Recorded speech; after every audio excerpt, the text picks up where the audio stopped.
It is form by the free radical polymerization of fluorospirin monomer.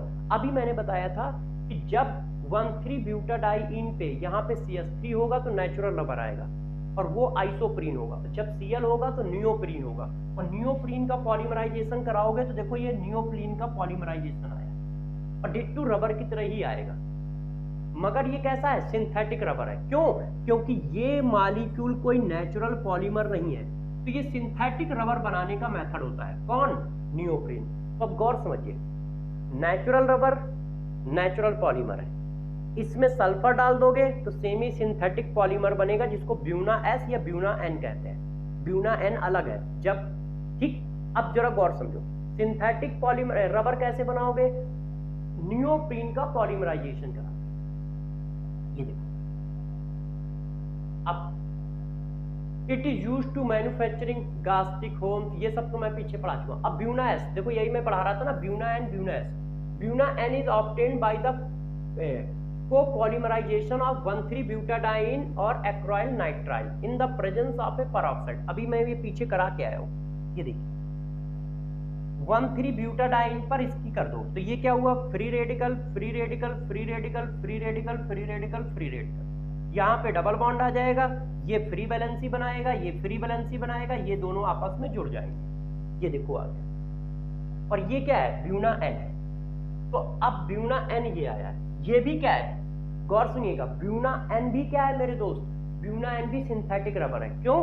क्योंकि ये कोई natural rubber थोड़ी ना है, तो ये भी सिंथेटिक रबर का एग्जांपल है।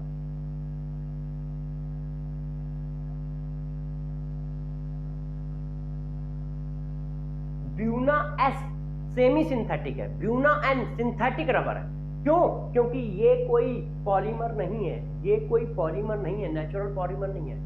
सेमी सिंथेटिक क्या होता है, नेचुरल पॉलीमर में कोई रेजेंट डालकर एक नया पॉलीमर बनाना सेमी सिंथेटिक पॉलीमराइजेशन है।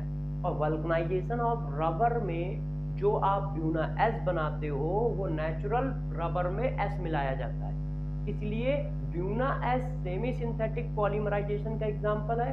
ब्यूना एन और नियोप्रीन सिंथेटिक पॉलीमराइजेशन के एग्जांपल है। ये बात ध्यान रखिएगा। और सबके बेसिक यूनिट, सबका प्रोडक्ट, जैसे देखो ब्यूना एन का बेसिक यूनिट कौन कौन है, ये बात सबसे इंपॉर्टेंट है, यही सबसे ज्यादा पूछी जाती है, बार बार मैं फोकस करा रहा हूं, ठीक है। ये तो प्रॉपर्टी है, पढ़ लीजिएगा। बायोडिग्रेडेशन पॉलीमर्स, देखो क्या है, ऐसे पॉलीमर्स जो, ठीक है, जैसे अब आप देख रहे हो कि पोल्यूशन बहुत बढ़ गया है, पोल्यूशन बढ़ने की वजह से हालत खराब है, मतलब जो पहले ह्यूमन लाइफ की एवरेज एज 60, 70 या 80 ईयर्स हुआ करती थी, अब वो धीरे से कम हो गई, अब एवरेज लाइफ 50 ईयर्स या 40 ईयर्स के आसपास पहुंच गई है। तो अब हम लोग ऐसे पॉलीमर बनाते हैं जो उनको, जिनको बायोडिग्रेडेबल पॉलीमर कहते हैं, मतलब वो आसानी से मिट्टी में डिसॉल्व हो सकते हैं, ऐसे पॉलीमर को बायोडिग्रेडेबल पॉलीमर कहते हैं। Many polymer species can be produce biological systems such as the plants, animal, stars, cellulose, protein, peptide, RNA, DNA, nucleic acid, which control the various life process and called biopolymers। अब इनको करोगे कैसे, तो इनमें से कुछ के नाम,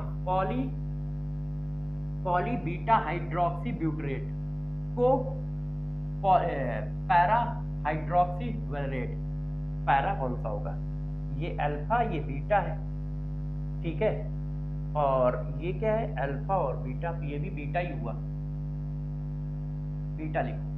अब जरा देखो, इन दोनों के कॉम्बिनेशन से मैंने एक पॉलीमर बनाया है, इसको कहा जाता है PHBV। ये क्या है, ये बायोडिग्रेडेबल पॉलीमर है, मतलब आसानी से 2-3 साल में मिट्टी में गल जाएगा। और देखो नियॉन टू नेलॉन 6। अब जरा गौर से समझो, 3 टाइप के नेलॉन सामने आ गए। नायलॉन 6 वो क्या होता था, हेक्सामिथाइलिन डाइएमीन और एडिपिक एसिड के कॉम्बिनेशन से जो बनता था वो नायलॉन 6 होता था। डिफरेंसेस बता रहा हूं क्योंकि पूछा जाएगा तो कंफ्यूजन आएगा। नायलॉन 6 क्या होता था, कार्पोलैक्टम को हीट किया जाता था तो जो पॉलीमर बनता था वो नायलॉन 6 होता। नायलॉन 2 और नायलॉन 6 क्या है, it is a alternate polyamide polymerization of glycine. Glycine आप जानते हो फर्स्ट अमीनो एसिड है, एंड अमीनो कार्बोलिक एसिड। ये देखो ग्लाइसिन है, ये अमीनो कार्बोलिक एसिड है। अब इन दोनों में वाटर निकाल दो, वाटर निकालने से जो आया वो लैलॉन 2 और लैलॉन 6 पॉलीमराइज यूनिट बोला जा रहा है। 6 इसके पास 6 है इसलिए 6, इसके पास 2 कार्बन है इसलिए 2। तो तीनों में डिफरेंस समझ गया, लैलॉन 6 लैलॉन 6 लैलॉन 2 लैलॉन 6, ये तीनों अलग अलग है और सबके बेसिक यूनिट अलग अलग है। लैलॉन 2 और लैलॉन 6 का बेसिक यूनिट क्या है, अमीनो एसिड, ठीक है, और उसका बेसिक यूनिट क्या था ये। तो तीनों में डिफरेंसेस याद रखना और सबके बेसिक यूनिट बहुत जरूरी है। अब देखो कुछ स्पेसिफिक यूनिट जिनके बारे में, अब चैप्टर हमारा खत्म है, कुछ स्पेसिफिक यूनिट का मतलब क्या है, कुछ ऐसे पॉलीमर जिनके बारे में वो पूछ सकते हैं, तो आप उनको याद रखें, ठीक है। गुट्टाप्रेसल, आइसोप्रीन, इसका मोनो यूनिट कौन सा होता है, आइसोप्रीन होता है। इसका मोनोमर यूनिट कौन है, आइसोप्रीन। आइसोप्रीन बता चुका हूं किस तरह से करता है, लीनियर पॉलीमराइजेशन करता है, मगर ये ट्रांस करता है। नेचुरल रबर सिस करता है, ये ट्रांस करता है, ठीक। इसी तरह से देखो, और ये इस तरह से पॉलीमराइजेशन करेंगे, HCl निकल गया, HCl निकल गया, पॉलीमराइज हो गए, ठीक है, कॉमन नेम आ गया। सिस पॉलीब्यूटा 1,3 डाइन, ये देखो 1,3 डाइन है, ठीक है, जिग्नर नाटा कैटालिस्ट डाला और पॉलीमराइजेशन हो गया, सिंथेटिक रबर। पॉलीमिथाइल मिथाइल एक्रोलेट, PMMA, इनके शॉर्ट नेम याद रखना। अब क्या है, देखो मिथाइल मेथनोएट एस्टर है, इसका हमने पॉलीमराइजेशन करा दिया है, ये मिल गया है। ये सब पूछे जाते हैं तो मैंने कुछ अलग से लिख दे दी है। नैलॉन 6 नैलॉन 10 पॉलीमराइजेशन करा दिया है, मोनोमर यूनिट ध्यान रखें। अब ये देखो इसी तरह से इसके भी मोनोमर यूनिट ध्यान रखें। तो ये क्या है, ये कुछ अलग टाइप के पॉलीमर है जिनके बारे में कभी पूछ सकते हैं। आपको इनके मोनोमर यूनिट ध्यान रखना है और इनके नाम याद रखना है कि काम क्या है। जैसे नाम में आप फंसो नहीं, जैसे ये देखो, अब यार कहीं उन्होंने पूछ लिया PCTFE, पूरा नाम नहीं लिखते हैं, अब ये पूछ रहा है इसका मोनोमर यूनिट बताओ, तो अब तो हम फंस जाएंगे जिसको याद नहीं होगा। ये है क्या, पॉली मोनोक्लोरो, ठीक है, ट्राईफ्लोरो, ठीक है, ये मोनो होगा, मोनो इथाइलिन।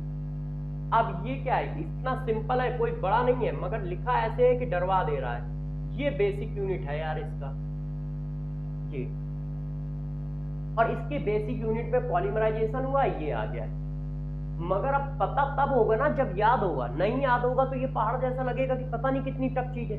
तो ऐसे पॉलीमर के मोनोमर यूनिट याद रखो। रेयर है कि ऐसे पूछे जाए, पूछे जनरली वो जाते हैं जो एनसीईआरटी में, मगर 2-4 मैंने अलग से लिख के दे दिए हैं, जैसे मान लो कोई दिक्कत ना आए, यदि वो क्वेश्चन बाहर ले जाए तब भी आप उनको कर पाओ, ठीक है।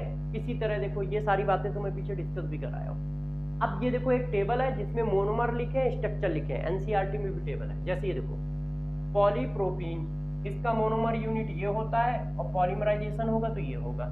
पॉलीस्टाइरीन, इसका मोनोमर यूनिट ये होता है, पॉलीमराइजेशन। PVC पॉलीविनाइल क्लोराइड, उसका मोनोमर यूनिट ये होता है, ये पीछे पढ़ाई चुका हूँ, ऐसे ही 2-3 लिखे हैं। ब्रेकेलाइट, ब्रेकेलाइट का मोनोमर यूनिट लिखा है, ये देखो। अच्छा अब जरा देखो, थैंक यू बच्चों, आने से पहले एक और चीज बता देते हैं। Molecular weight, molecular weight of polymer, polymer average. देखो कभी कभी इस पर क्वेश्चन आ जाता है कि मॉलिक्यूलर वेट बताओ पॉलीमर का। तो जब भी कहीं पॉलीमर का मॉलिक्यूलर वेट बच्चों तुमसे पूछा जाए तो ध्यान रखना ये 2 तरह से निकलता है। एक होता है average molecular weight by number, जिसका फार्मूला क्या होता है, summation of molecular weight of monomer unit, number of monomer unit divided by number of mono. ये क्या हुआ, यदि वो कह रहे हैं कि 100 मॉलिक्यूल है जिनका मॉलिक्यूलर वेट 1 है या 10 है, तो बताओ उसका एवरेज मॉलिक्यूलर वेट क्या होगा। तो मॉलिक्यूलर वेट m क्या है, वेयर m1 क्या है, molecular weight of monomers and N1 क्या है, number of moles of monomers. ये देखो, ये उनके मॉलिक्यूलर वेट है, ये इनके नंबर है, और ये फार्मूला लगा दोगे। यदि मान लो दो हैं तो M1 N1 M2 N2 divided by N1 plus N2, ये आ गया average molecular weight of polymer. बात समझ पाए? यदि किसी के पास 2 बेसिक यूनिट है तो ऐसा आ जाएगा, किसी के पास 1000 बेसिक यूनिट है तो सिग्मा लगा है, समेशन का साइन है, ऐसे ही बढ़ाते चले जाओगे। तो मान लो जैसे हम कहते हैं, जरा समझिएगा, हमने कहा लैलॉन 66 है, उसका एक बेसिक यूनिट कौन है, हेक्सा मिथाइलिन डाइअमीन, दूसरा बेसिक यूनिट कौन है, एडिपिक एसिड। तो मैंने कहा लैलॉन 66 में 30% हेक्सा मिथाइलिन डाइअमीन है और 70% क्या है, एडिपिक एसिड है। तो बताओ लैलॉन 66 का मॉलिक्यूलर वेट कितना आएगा। तो 30% ये हो गया, उसका देखो परसेंटेज दे दिया, उसका मॉलिक्यूलर वेट, परसेंटेज दे दिया, उसका molecular weight upon total percentage, upon total percentage. जिसको ये बात हजम ना हो तो उसके लिए एक खास बात बताता हूँ। जैसे आप लोग एवरेज एटॉमिक वेट निकालते थे, डिट्टो वैसे ही निकाल दो। जैसा जो फार्मूला तुम्हें एवरेज एटॉमिक वेट निकालने का आता है, बस वही चीज यहाँ पे लगा देंगे, आंसर अपने आप आ जाएगा। जैसे आप average atomic weight, average molecular weight निकालते थे, वैसे ही ये निकालना है और कुछ नहीं करना है, ठीक है। अब जरा देखो, average molecular weight by mass. यदि एवरेज मॉलिक्यूलर वेट मास के टर्म में पूछे तो यही फार्मूला ऐसे हो जाता है। गौर से देखिएगा, M1 square W1 upon sigma M1 W1। गौर से देखिए, मास के फॉर्म में पूछेगा तो M1 का स्क्वायर लगाए। जैसे तुमसे कहा जाए 2 ग्राम हेक्सामिथाइलिन डाइअमीन है और 6 ग्राम एडिपिक एसिड है, तो बताओ जरा उसका मॉलिक्यूलर वेट कितना होगा लैलॉन 66 का। तब ये फार्मूला लगाना। जर्नली ये पूछा जाता है यदि कभी पूछा गया तो, वैसे तो वो पूछते ही नहीं है, मगर यदि पूछेगा तो नंबर वाला पूछा जाता है, मास वाला नहीं पूछते, ठीक है। मगर फिर भी लिख लो, मान लो पूछे तो आप कर पाओ। मास के टर्म में ये होगा, नंबर के टर्म में ये होगा, नंबर वाला पूछा जाता है। क्या मैंने बताया, एवरेज मॉलिक्यूलर वेट निकालने का फार्मूला। एवरेज मॉलिक्यूलर वेट निकालने का formula in term of number ये है, इन टर्म ऑफ मास ये है। फॉर एग्जांपल जैसे मान लो कोई पूछे तो हम कैसे बताएंगे, जरा इस बात को समझो। इधर थैंक यू लिखा है, इधर ये लिखा है, तो चलो इधर मैं क्वेश्चन करा देता हूँ, ठीक है। आज पहली बार ऐसा होगा कि थैंक यू के ऊपर भी क्वेश्चन कराया जाएगा, ठीक, क्योंकि इसमें स्लाइड ऐड कर सकते हैं, वैसे कर सकते हैं, कहो तो कर देता हूँ, नहीं तो फिर आपको नोट्स बनाने में टेंशन होगी, कर देता हूँ। ठीक, सबसे नीचे एक स्लाइड ऐड कर देते हैं, है ना बच्चों। चलो ये देखिए, अब जरा देखो एक क्वेश्चन करा देते हैं। मैंने आपको बोला तो हाँ बच्चों, अब आपको क्वेश्चन करा देता हूँ। मैंने आपको बोला, चलो देखिए, मैंने कहा यार लैलॉन 66 है, इसमें 2 चीजों का कॉम्बिनेशन है, ये एक है हेक्सा मिथाइलिन डाइअमीन। हेक्सा मिथाइलिन डाइअमीन के 100 मॉलिक्यूल है, 100 मॉलिक्यूल, और एडिपिक एसिड के, एडिपिक एसिड ये होता है, ये देखो, और मैंने कहा एडिपिक एसिड के भी 100 मॉलिक्यूल है। तो बताओ इसके भी कितने प्यारे बच्चों, 100 मॉलिक्यूल है। तो बताओ लैलॉन 66 का मॉलिक्यूलर वेट कितना आएगा, हम ये पूछ रहे हैं, ये क्वेश्चन। तो कैसे निकालोगे जरा समझिए, कैसे निकालें। हमने लिखा एवरेज मॉलिक्यूलर वेट इक्वल कितने मोनोमर यूनिट है 2, तो हम लिखेंगे M1 N1 M2 N2 divided by N1 plus N2। N1 की वैल्यू कितनी है 100 इनटू मॉलिक्यूलर वेट बताओ। तो यार आप हेक्सामिथाइलिन डाइअमीन का मॉलिक्यूलर वेट कैलकुलेट करो।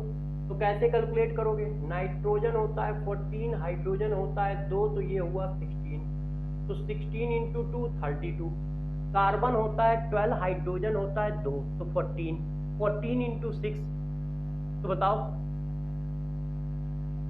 14 इंटू 6 84।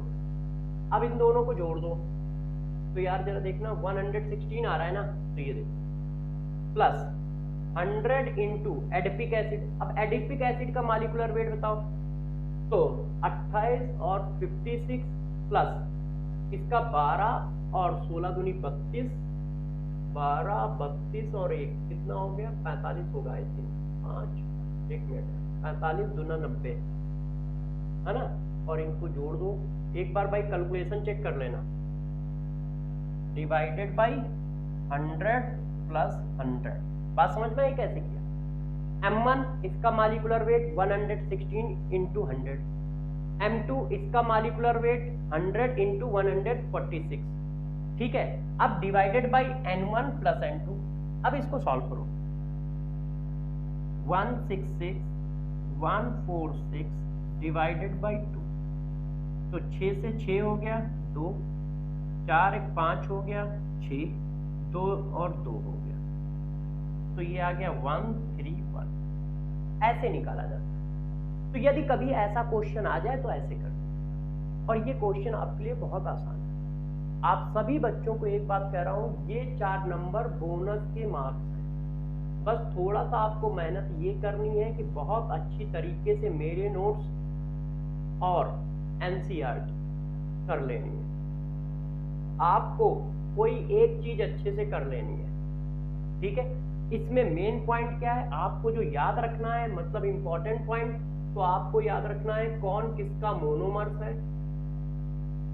आपको मेरे प्यारे बच्चों याद रखना है कौन किसका एग्जाम्पल है, पॉलीमर्स एग्जाम्पल, कि कौन किस कैटेगरी में आता है, यही बातें पूछी जाती हैं, ठीक है। कौन किस कैटेगरी में आता है, पॉलीमर के एग्जाम्पल, यही 2 बातें सबसे ज्यादा पूछी जाती हैं। वो ऐसे पूछेगा लाइलॉन 66 क्या है, होमोपॉलीमर है या कोपॉलीमर है। ऐसे पूछेगा लाइलॉन 66 का बेसिक यूनिट बताओ।